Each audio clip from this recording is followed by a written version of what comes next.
Rama po kërkon dhe një herë tjetër të imponohet Shkodrës dhe ta gjunjëzoj atë me urrëtitjen që tashmë e ka dëshmuar për Shkodrën dhe Veriun.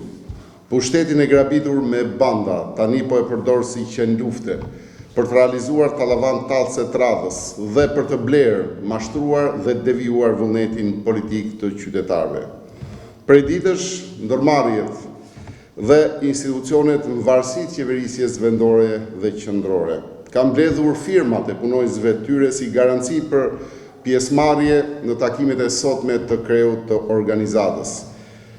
Nëse nuk konfirmojnë pjesëmarrjen, sipas kërcënimeve të sejmenëve të partisë, do të flaken në rrugë. Ky është banditizëm politik i pastër.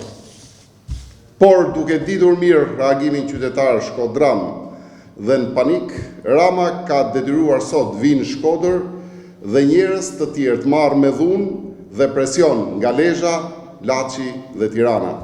Dhjetra e qindra autobus, furgon, vetura me urdhër politik po sjellin Shkodër, duartrokitësit dhe flamurtuncit për të bërë shohun e tij të radhës.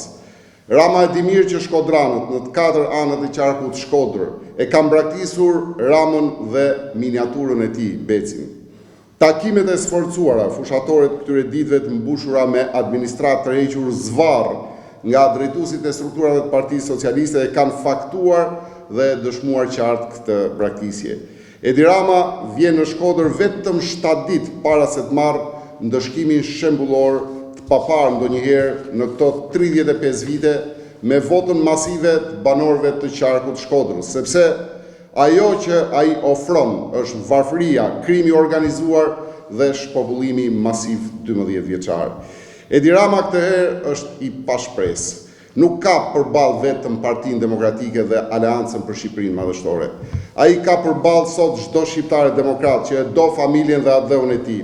Çdo socialist ndershëm që e kupton se Partia Socialiste është marrë peng nga bandit grabitës që kanë vënë kokë kapuçin e pushtetit. Çdo emigrant që ndjet i turpruar, kur vendi i tij konsiderohet narkoshtet nga shumë media botërore.